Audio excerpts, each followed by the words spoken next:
Hello दोस्तों, welcome to Constance Mind. In this video, we will discuss about some important topic of cells in brief for related to all exams which have included biology subject. So, अगर आपको हमारी video पसंद आती है तो like ज़रूर करें, share करें अपने दोस्तों में और हमारे चैनल को सब्सक्राइब करें। बेल आइकन भी आप प्रेस कीजिए क्योंकि आपको हर वीडियो की नोटिफिकेशन सबसे पहले प्राप्त होगी। तो हम आगे बढ़ते हैं और वीडियो स्टार्ट करते हैं। दोस्तों, सबसे पहला टॉपिक हमारा है हिस्टोन प्रोटीन। हिस्टोन प्रोटीन मुख्यतः 5 प्रकार की होती हैं। इन्हीं में से 4 को कोर हिस्टोन प्रोटीन कहते हैं। 4 को कोर हिस्टोन प्रोटीन कहते हैं। ये हमारे 4 जो हैं कोर हिस्टोन प्रोटीन है, H2A, H2B, H3, H4। ठीक है।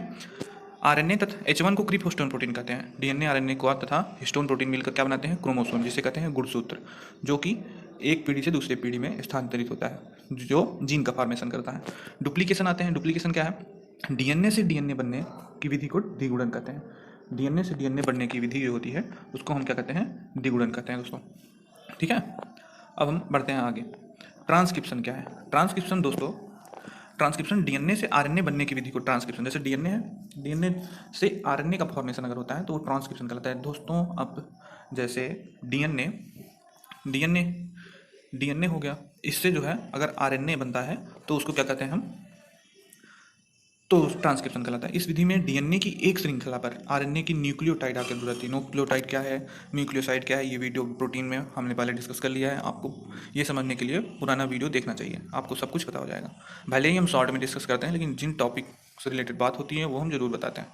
तो क्योंकि हमारा शार्ट आंसर टाइप क्वेश्चन है, हम आपको सिर्फ बेसिस बता रहे हैं, तो इसमें हम लॉन्ग में नहीं जा सकते, क्योंकि लॉन्ग में जाने के लिए बड़ा टाइम लग जाता है। जुड़ जाती है आरएनए की, तथा नाइट्रोजन बेस थाइमिन के स्थान पर यूरेसिल हो जाता है, आ जाता है। इसकी खोज सर्वप्रथम ट्यूमर वायरस में की गई थी, जिसे कहते हैं रोस्क्रोमा वायरस, जिसमें आरएनए से डीएनए का निर्माण होता है। ठीक है दोस्तों। अब हमारा ट्रांसलेशन क्या है, तो हम ट्रांसलेशन देखते हैं। आरएनए से अगर प्रोटीन बनती है, आरएनए से प्रोटीन बनने की विधि को अनुवादन या ट्रांसलेशन, हिंदी में भी आप नाम याद रखेंगे। इससे क्या होता है कि कहीं कहीं पूछ लेता है, जैसे ये ट्रांसक्रिप्शन को अनुलेखन पूछेगा और ट्रांसलेशन को अनुवादन अथवा ट्रांसलेशन कहा जाता है। इसमें संदेशवाहक आरएनए केंद्रक से निकलकर राइबोसोम पर लग जाते हैं और प्रोटीन संश्लेषण करते हैं। रिवर्स ट्रांसक्रिप्शन, रिवर्स ट्रांसक्रिप्शन क्या है? रिवर्स ट्रांसक्रिप्शन जो होता है, इसमें आरएनए से डीएनए बनने की विधि को, मतलब उल्टा अनुलेखन को, अनुलेखन मतलब क्या है? ये हमारा ट्रांसक्रिप्शन, ये रिवर्स ट्रांसक्रिप्शन मतलब उल्टे ट्रांसक्रिप्शन या अनुलेखन, हिंदी में अनुलेखन कहते हैं, पीछे बता चुके हैं, तो उसे क्या कहते हैं? Reverse transcription. अब जीन क्या है? जीन पढ़ते हैं। जोहानसन 1909 ने जीन शब्द का प्रयोग किया था। डीएनए का वह छोटे से छोटा खंड जिसमें अनुवांशिक कोड, जेनेटिक कोड निहित रहता है। जेनेटिक कोड हम बता देंगे आपको, कैसे उसका फॉर्मेशन होता है, कैसे पढ़ते हैं, सब कुछ एक अलग से वीडियो बना के। जीन कहलाता है अनुवांशिक कोड, जिसमें अनुवांशिक कोड निहित रहे वो जीन कहलाता है। वास्तव में जीन डीएनए के अणु का वह खंड होता है जो विशिष्ट रिवर्स ट्रांसक्रिप्शन, जो विशिष्ट होता है। रिवर्स ट्रांस, अब आ जाते हैं रिवर्स नेक्स्ट टॉपिक पे। ये हमारा जो है, जो हमारे ये वाला टॉपिक हम पहले कंप्लीट कर लेते हैं। अणु का वह खंड जो विशिष्ट, देखिए, जो विशिष्ट प्रकार की प्रोटीन का संश्लेषण या नियमन करता है। तो यह क्रियात्मक तथा एक संरचनात्मक है, इसे कहते हैं क्रियात्मक मतलब फंक्शनल एंड स्ट्रक्चरल यूनिट है जीन की। जीन ही लक्षणों के निर्धारक, नियंत्रक एवं वाहक होते हैं, अर्थात ये लक्षणों को एक से दूसरी पीढ़ी तक पहुंचाते हैं, क्योंकि जीन क्रोमोसोम होता है, क्रोमोसोम से ही जीन का फॉर्मेशन होता है ना। तो क्रोमोसोम भैया एक, मतलब मेल और फीमेल दोनों के गुणसूत्र मिलते हैं, तब जाके जीन का फॉर्मेशन, जायगोट होता है। जायगोट के बाद फिर आगे फॉर्मेशन होगी, जायगोट के फॉर्मेशन में मेटाफेज, टीलोफेज, ये सब प्रोसेस आगे जाती है। तो ये सब आगे जेनेटिक कोड भी बताया था, आईएएस मेंस में पूछा गया है। आधुनिक विचारधारा के अनुसार जीन को सिस्ट्रॉन, ये यूनिट है जीन की, सिस्ट्रॉन, म्यूटान तथा रिकॉन मानते हैं। सिस्ट्रॉन को कार्यकी की इकाई, फंक्शनल इकाई, म्यूटान को उत्परिवर्तन ह्यूगो ड्रीवीज ने उत्परिवर्तन सिद्धांत दिया था, उत्परिवर्तन की इकाई, तथा रिकॉन को पुनर्संयोजन की इकाई। अब आते हैं हम इस पे रिलेटेड क्वेश्चन देख लेते हैं। ये क्वेश्चन क्या, मतलब एक टॉपिक है ये। रिवर्स ट्रांसक्रिप्शन की खोज किसने किया था? टेमिन एवं बाल्टीमोर ने 1975 में किया था। आणविक जीव विज्ञान प्रधान सिद्धांत अर्थात central Doma of molecular biology, ये बहुत ही इंपॉर्टेंट है। सेंट्रल डोमा टेक्नोलॉजी इसी कहते हैं। डीएनए से संदेशवाहक आरएनए और आरएनए से प्रोटीन बनने की क्रिया को यूनिडायरेक्शनल ये होता है, यही जो है मतलब सूचना एवं सूचना का संचार एक दिशीय मतलब यूनिडायरेक्शनल फ्लो होता है। यही क्या है हमारा central Doma of molecular biology. सर्वप्रथम किसने परख नली में डीएनए का संश्लेषण किया? कोर्नबर्ग ने।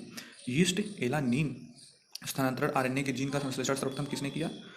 डॉक्टर हरगोविंद खुराना। गुणसूत्रवाद क्रोमोसोम थ्योरी बाबेरी एवं सटन ने। जंपिंग जीन की खोज मैक क्लिंटॉफ मक्का में किया था इन्होंने।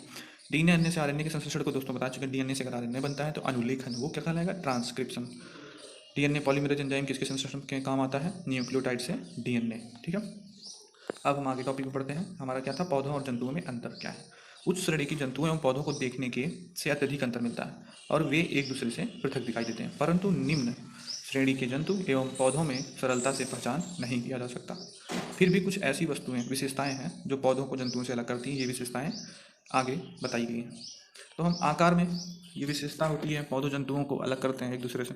पौधों के शरीर का आकार प्रायः निश्चित होता है और जंतुओं के का आकार प्रायः निश्चित होता है। जंतु एक सीमित अवस्था तक ही अपना आकार परिवर्तित कर सकते हैं, लेकिन पौधों का अनिश्चित होता है। कोई छोटे होते हैं, कोई तो बहुत बड़े बड़े पौधे हैं।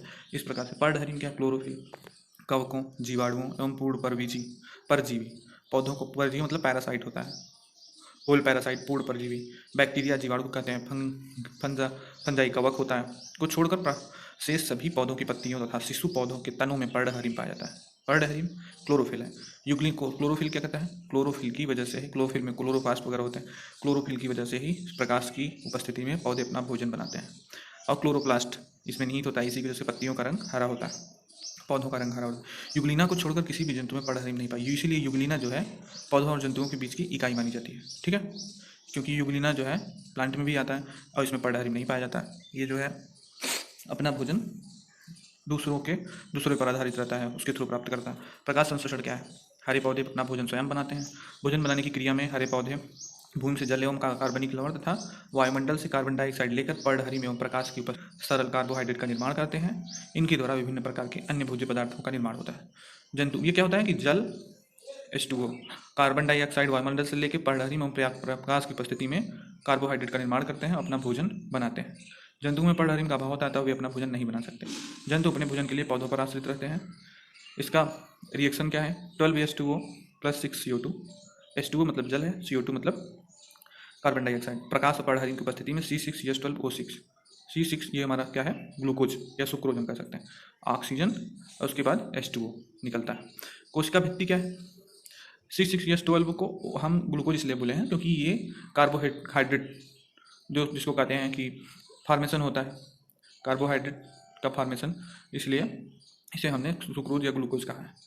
तो कोशिका भित्ति सेल वाल पौधों में कोशिकाओं की कोशिका भित्ति सेलुलोज की बनी होती है। ये भी हमारा एक डिफरेंस है पौधों और जंतुओं को एक दूसरे से अलग करने का। जंतुओं में कोशिका भित्ति का अभाव होता है अगर पूछा जाता है तो पौधों में सेलुलोज होता है, जंतुओं में कोशिका भित्ति नहीं पाई जाती। कवक और फंजाई कुछ ऐसे होते हैं, कवक वगैरह बैक्टीरिया वगैरह में जो काइटिन होता है इसका सेल वाल। पोषण न्यूट्रिशन, पौधे अपना भोजन सदैव घोल के रूप में ग्रहण करते हैं, मतलब जेल के रूप में। इसलिए इनमें पाचक अंग नहीं होते। जैसे ये अपने जो इनके तने होते हैं, इनके तनों के थ्रू न्यूट्रिएंट्स या जल की मात्रा पूरे पौधों में निहित या फिर प्रेषित होती है। ठीक है, जंतु अपना भोजन ठोस एवं घोल दोनों रूप में लेते हैं। मतलब हम लोग जंतु में आ रहे हैं तो हम अतः इनमें ठोस भोजन को पचाने के लिए सुविकसित पाचक अंग होते हैं। पौधों में वृद्धि उनके जीवन काल तक होती रहती है। यह वृद्धि विशेष रूप से तने तथा जड़ों के शिखरों एपेक्स पर होती है। जंतुओं में वृद्धि सभी अंगों में समान रूप से होते हैं तथा एक निश्चित आयु के बाद रुक जाती है। तो ये ग्रोथ है, ग्रोथ के लिए भी हम डिफरेंस कर सकते हैं। मूवमेंट, अधिकांश पौधे अपनी आवश्यकताओं की पूर्ति एक स्थान पर ही रह कर अपनी जड़ों या मूलाभासों द्वारा प्राप्त करते हैं, लेकिन कुछ जैसे डायटम, ऑक्सीलेटोरिया, क्लेमाइडोमोनास आदि गमन करते हैं। देखिए अब पानी में ये लोग गमन करते हैं, पानी में इधर उधर पानी में फेंक दो तो भी चलेगा अपना। प्रायः जंतुओं में गमन होता है, सभी जंतुओं में गमन होता है। कुछ जंतु जैसे मूंगा, स्पंज, कोरल आदि ये सब स्थिर होते हैं। कोरल रीफ समुद्र में होती है, ठीक है, सागर में निचले स्तर पर। अब आ गया हमारा ये 8वां क्या है? सेंस ऑर्गन, ज्ञानेंद्रियां जिसको कहते हैं। पौधों में तंत्रिका तंत्र तथा ज्ञानेंद्रियों का अभाव होता है। जंतुओं में प्राय तंत्रिका तंत्र एवं ज्ञानेंद्रियां होती हैं। सेंट्रोसोम, कुछ निम्न क्षेत्र श्रेणी के पौधों जैसे शैवाल, कवक को छोड़कर अधिकांश पौधों की कोशिकाओं में सेंट्रोसोम का अभाव होता है। जंतुओं की कोशिकाओं में केंद्रक के पास सेंट्रोसोम पाया जाता है। सेंट्रोसोम दोनों में पाया जाता है, ठीक है। कुछ निम्न श्रेणी के पौधों जैसे को छोड़कर अधिकांश पौधों में कोशिकाओं में सेंट्रोसोम का अभाव होता है। लेकिन जैसे श्रेणी के पौधे से सवाल एवं कवक को छोड़कर, तो इसीलिए हम अपवाद मान के चलते हैं, एक्सेप्शन। तो एक्सेप्शन को भी ध्यान में रखा जाए, क्योंकि एक्सेप्शन से ही क्वेश्चन खाते हैं। जैसे यूग्लिना हो गया, वायरस हो गया, ये सब कड़ी है, एक लिंक्ड है, एक्सेप्शन है। शैवाल कवक एक्सेप्शन है। और जैसे उधर ये क्लोरेला डाइटम्स, एक्सलेटोरिया, क्लेमाइडोमोनास, ये सब एक्सेप्शन है। इन सबको आप ध्यान में रखेंगे। और हमारी वीडियो आज की यहीं तक है। कोई भी अगर आपको कुछ छूटा हो, कुछ पूछना हो, तो आप कमेंट बॉक्स में पूछ सकते हैं। अगली वीडियो हम जल्दी अपलोड करेंगे इससे आगे। ठीक है, धन्यवाद दोस्तों।